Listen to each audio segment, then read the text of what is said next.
Give me some money, I give you some pussy. Give me some money. Hi people, j'espère que vous allez bien. Bienvenue dans ce podcast Viens on parle finance. Je suis Mimi Travel Budget. Je suis une ancienne parisienne qui vit à Montréal actuellement. Je sais pas si tu as pu entendre mes anciennes vidéos où justement on parlait plus finance. C'est un sujet qui me passionne énormément. Donc je voulais partager quelques tips avec vous. Et l'épisode du jour, c'est l'argent après la rupture. Donc ça, pour moi, c'est un sujet très, très, très, très, très important. En fait, tout ce qui touche la finance est important pour moi. Mais ce sujet-là, je voulais vraiment partager ça avec toi. Pourquoi? Parce que actuellement, j'ai repris la série Newport Beach, The O.C. Je sais pas si tu connais.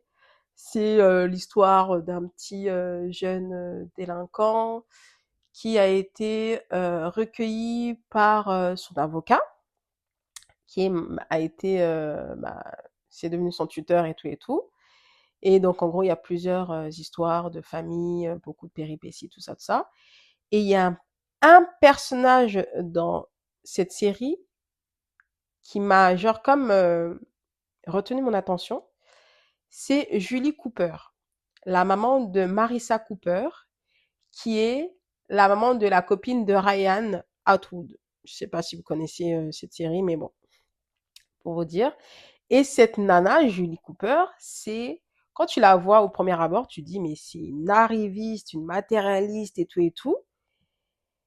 Et pourtant, c'est dommage parce qu'elle a plein de qualités et tout, et même si c'est un peu une sournière un peu dans l'histoire et tout. Mais quand même, je trouve que, voilà, elle a beaucoup de qualités, mais elle a un défaut. La dame aime trop l'argent dépassé. Franchement, elle aime trop l'argent. Et ce que je trouve ça vraiment, mais vraiment, vraiment dommage dans cette situation, c'est parce que j'avais complètement oublié, tu sais, ça fait depuis des années, je regardais cette série, c'était quand j'étais ado et tout.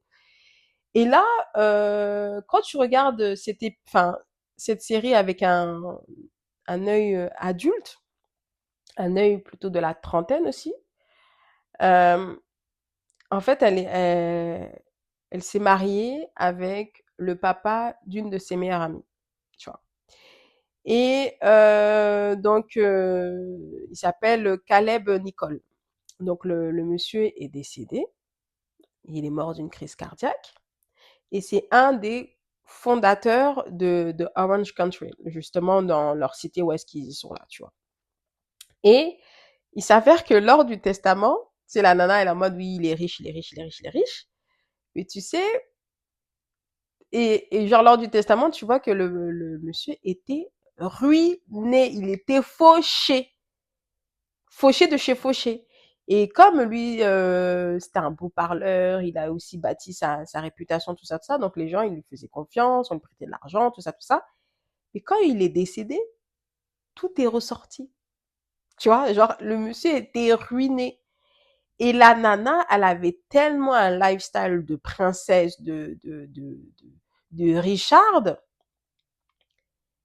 qu'elle a été totalement, genre, inconsciente, en fait, je trouve. Parce que au final, donc elle avait des dettes, bien sûr, et son château que son mari avait construit pour elle, ben, il a été saisi par la justice pour rembourser les dettes parce que monsieur était criblé de dettes, pour de vrai, vraiment criblé de dettes.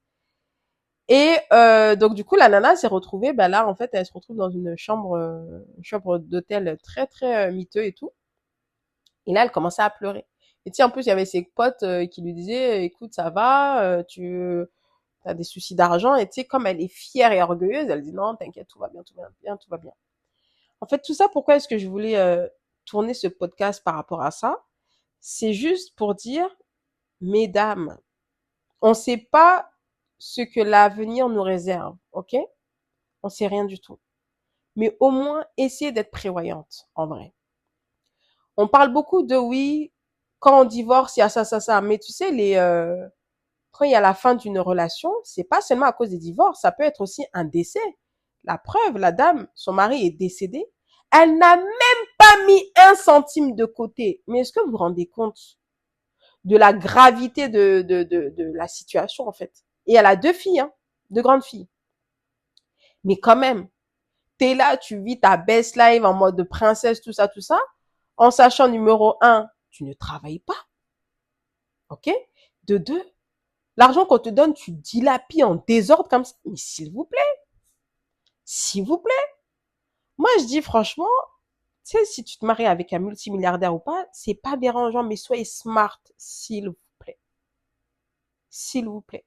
En fait, je me dis, si quelqu'un te donne de l'argent, donc si ton mari te donne de l'argent, essaye de faire en sorte d'avoir une petite somme de côté. Essaye. Si tu travailles pas. Si tu travailles, prends l'argent que ton mari te donne, tu mets sur le côté. Tu le mets sur le côté. Tu mets le sur le côté. Parce qu'on sait jamais ce que demain nous réserve. On sait jamais. Si tu veux pas mettre de le côté parce que tu sais pas faire, bah, tu as investi dans l'or. Tu as investi dans des biens. Comme ça, si demain, il y a quoi que ce soit, bah, tu auras quelque chose pour pouvoir retomber sur tes pattes. Mais c'est juste que là, en fait, je me rends compte que il y en a plein des femmes dans ce genre de situation. Mais aujourd'hui, on pointe beaucoup des femmes qui ont divorcé, qui disent, OK, j'étais là, maintenant, divorcé, j'ai plus d'argent. OK, mais c'est pas que ça. Tu sais, quand t'es en couple, pendant que vous êtes vivant, pendant que vous êtes en bonne santé, pensez à demain. Surtout si vous avez des enfants, il faut penser au bien-être de l'enfant. Oui, c'est vrai, on dit que l'homme, c'est l'homme alpha, c'est lui le chef de famille et tout. OK. Mais le chef de famille, demain, le bon Dieu, il peut le récupérer. Tu vas faire quoi? Toi aussi, en tant que coéquipière de l'homme du chef de famille, qu'est-ce que tu as fait dans cette équation? Qu'est-ce que tu as fait dans ce bateau? Qu'est-ce que tu as bâti? Faites quelque chose de concret, en fait, les filles. Genre, si ton chéri, il est, comme je t'ai dit, il travaille, il est multimilliardaire ou pas, surtout s'il a l'argent, mettez de l'argent de côté. Ne vous basez pas seulement sur le contrat de travail, le contrat de mariage. Le contrat de mariage, au bout d'un moment, il va être caduque. Parce que surtout, il y en a, plus ils ont l'argent, plus ils sont smart. Donc au final, vous allez vous battre avec un cadavre. Arrêtez. Vous battre, aller chercher les avocats, les notaires pour faire valoir vos droits et tout. Mais c'est insensé. En sachant que s'il avait été de son vivant, il te donne, mais je te dis, même s'il te donne $100, tu prends 50, tu mets de côté, 50, tu bouffes. Si tu dis aujourd'hui, le gars, il te dit, oui, achète ça, va t'acheter un sac de luxe. Réfléchis. Est-ce que tu as l'argent de ce sac de luxe de côté? Oui ou non? Si, par exemple, le monsieur, il dit, il prend tout en charge, le loyer, tout ça. Toi je parle seulement, là, c'est cet exemple pour ceux qui travaillent. Si toi, tu travailles, mais fais en sorte de diminuer aussi tes dépenses à côté. Parce qu'on entend beaucoup des femmes qui disent, oui, mais moi, j'ai des charges, j'ai des charges, j'ai des charges. Mais, ma chérie, c'est quoi tes charges? C'est quoi tes priorités? Surtout si tu as des enfants. Tu sais, comme je te l'ai dit lors de mes précédents podcasts, là, où je t'avais dit pourquoi économiser, je te laisse inviter justement à écouter ce podcast-là. Il faut savoir, en fait, ce que tu veux dans la vie. OK? Par exemple, si tu travailles et que ton mari, il dit, il prend en charge le loyer, toi, dans ta tête, mets cet argent de loyer de côté. On sait jamais. Si c'est pas le divorce, ça peut être le décès. Au moins, tu vas dire, pendant tout ce temps où je vivais avec le monsieur, j'ai quand même pu économiser cet argent en cas de cas. Si jamais aussi ton mari, il perd son emploi, mais vous savez au moins sur quoi rebondir. On sait jamais. Franchement, moi je dis, il faut pas trop compter sur les aides de l'État. Parce que les aides de l'État, déjà, ça va être long. Les conditions sont énormes. Et après, la tension aussi va gonfler dans la maison. Est-ce que c'est intéressant? Non. Mais supposons, on dit, OK, le loyer, il est à 1000. Bon, s'il est à 1200, peut-être ça va être énorme. Mais au moins, peut-être la moitié du loyer de côté. Tu mets $600, $600 de côté. Tous les mois, tu mets de côté. Pendant un certain moment, tu vas ramasser une certaine somme. Tu vas mettre de côté. Et on sait jamais. Parce qu'aujourd'hui, on en voit beaucoup des histoires où, oui, quand vous partez devant le juge, il dit oui, non, moi j'ai dépensé ça dans ce foyer, j'ai sacrifié ma carrière pour que lui se consacre à sa carrière. Moi je veux plus. Madame, Ce genre de frustration, tu vas pas l'avoir si toi, déjà, en amont, tu avais commencé à mettre de l'argent de côté. Je dis pas qu'il doit pas te donner ton argent, mais au moins, tu seras moins frustré le jour où vous serez dans ce genre de cas de figure. Donc, s'il vous plaît, mesdames, s'il vous plaît, je sais pas combien de fois je veux le dire et sous quelle forme je veux le dire, mais je vais le répéter encore et encore. S'il vous plaît, pensez à demain. La vie est incertaine. On ne sait pas ce que demain nous réserve. On ne sait pas. On ne sait pas si notre mari va nous quitter. On ne sait pas si notre mari va mourir, parce que c'est un fait aussi. Surtout, là, je vais vraiment plus parler par rapport au décès, parce que c'est la réalité. Si le mari meurt, qu'est-ce qui vous reste, mesdames? Qu'est-ce qui vous reste? On en voit beaucoup, hein? Ah, accident de la vie ou comment on dit, tragédie de la vie. Le mari est décédé, la femme est là avec tous ses bambinos sous les bras, elle n'a rien. Et encore une fois, moi je vous parle là, je te demande pas, encore une fois, d'être multimilliardaire pour mettre de l'argent de côté. C'est pas ça, ok? On est bien d'accord, ce n'est pas ça. C'est vraiment le côté, tu travailles, le peu que tu as, toi aussi pense à demain. Ne compte pas vraiment sur ton partenaire de vie, parce que demain, le bon Dieu peut venir le récupérer ou peut le séparer de ton chemin. Qu'est-ce que tu vas faire après? Qu'est-ce que tu vas faire? Bien évidemment. Je dis, si tu te maries avec un multimilliardaire, il a beaucoup d'argent, mais profite, bouffe son argent. Mais quand tu dois bouffer son argent, pense smart. Tu manges un peu, tu économises un peu. Tu manges un peu, tu économises un peu. Parce que je vous jure, franchement, en fait, cet épisode elle m'a choquée. Là, elle m'a interpellée en mode, mais Julie, t'es pas bête. T'arrives à t'en sortir à tous les bourbiers qu'il y a sur franchement, elle est forte comme femme. Mais sur ce coup-là, elle est stupide. Ah, elle a été très stupide et faible. Elle s'est laissée porter par par la facilité. En plus, le pire, c'est que je me dis, mais madame, t'as été une meuf du ghetto. T'as été une meuf du Bronx. T'as connu la Hesse, comme on dit si bien. T'as connu la misère. Mais justement, là, t'es encore plus barricadée pour pouvoir subvenir à tes besoins. Oui, c'est vrai. Bon, tu t'es mariée avec, elle s'est mariée 2 fois. Elle s'est mariée avec des hommes qui avaient de l'argent et tout. Je peux comprendre, mais son premier mari, c'est un escroc. Il a fait des mauvais placements. Il a perdu tout son argent et tout l'argent de ses clients et tout. Ok. Le deuxième, ah, la vie est venue le récupérer. En plus, il était vieux, donc on s'y attendait aussi qu'il allait pas vivre toute sa vie comme ça, là. Mais crise cardiaque est venue le récupérer.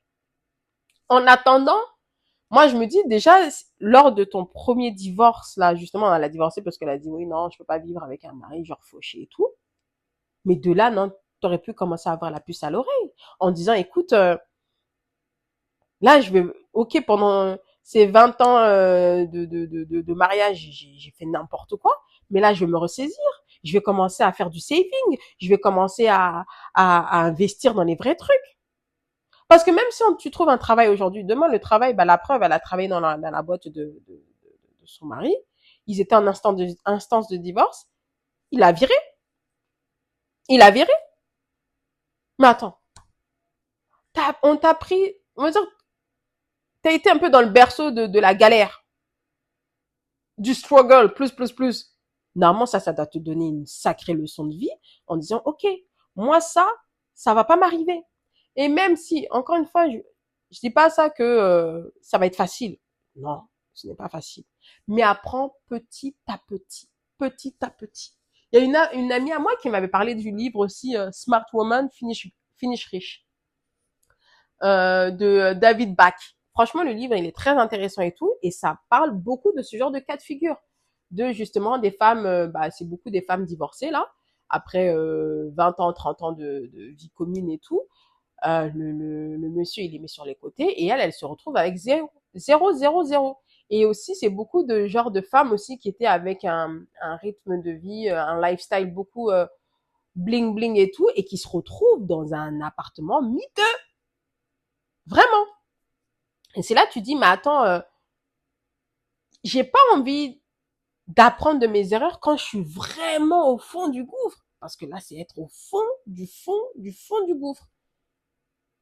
Et pour être totalement transparente avec vous, cet épisode, elle m'a vraiment interpellée, elle m'a choquée.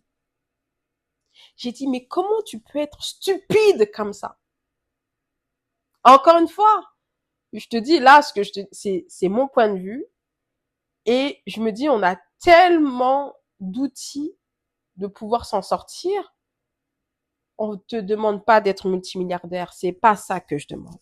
Mais ayez un minimum, juste le temps de retomber sur vos pattes. Parce que bien évidemment, tu peux faire du saving, mais après demain, ton saving, il y en aura plus, ça va finir, ok. Mais juste pendant ce laps de temps, tu peux être fier de toi.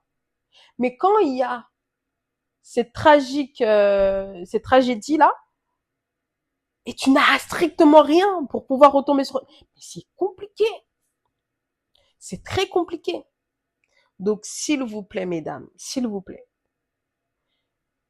si vous êtes mariés, pensez vraiment à votre demain. Si vous dites, ouais, mais vas-y, là, ça va être dommage, je vais commencer à économiser alors que ça fait 20 ans que j'étais avec le gars, c'est pas grave. Ces 20 ans, vous n'étiez pas consciente. Aujourd'hui, vous avez cette information. Prenez cette information et commencez à agir dès maintenant. Mieux vaut agir que pas du tout. Vraiment pas du tout. Et sincèrement, ce conseil, je le dis vraiment à toutes mes cousines, à mes amis aussi. Je leur dis, pensez à demain. Je dis, vous pensez beaucoup au divorce, mais moi, je vous parle de la réalité. Si le bon Dieu décide de récupérer votre mari, vous faites quoi? Ah non, on parle pas de malheur, mais c'est la réalité. Il y a la vie, il y a la mort.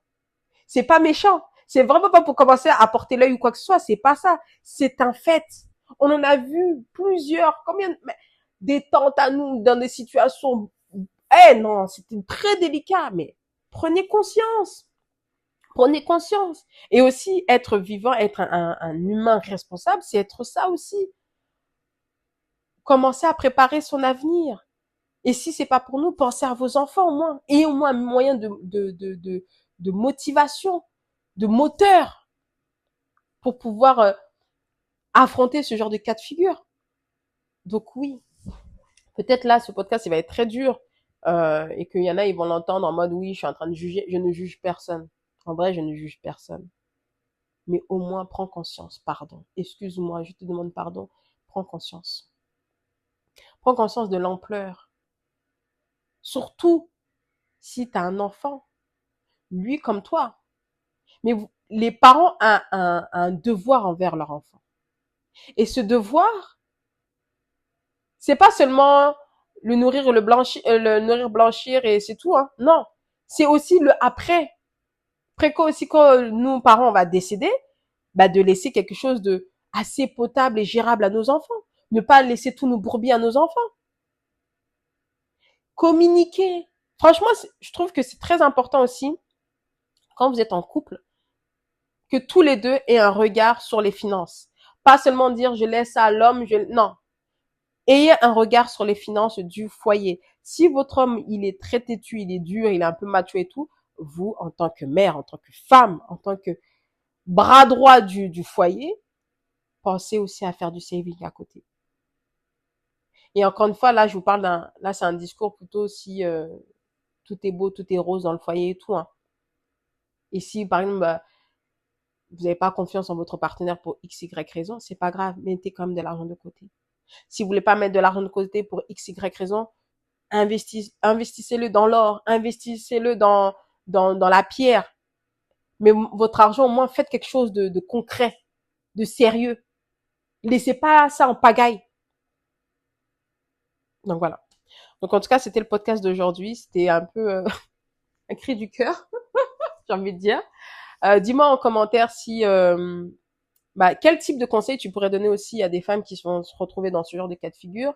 Si toi aussi tu as traversé cette tempête, toi, cet orage, parce que c'est violent quand même comme nouvelle, parce que quand tu perds ton partenaire de vie, j'imagine même pas dans quel état tu es. Mais qu'on le veuille ou non, la vie continue. Tu vois, il faut savoir rebondir, il faut savoir avancer, tu vois.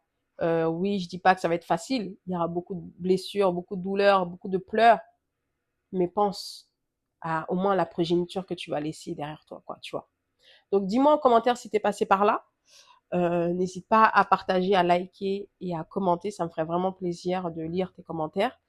Et on se dit à très vite pour de nouvelles aventures. Bye bye.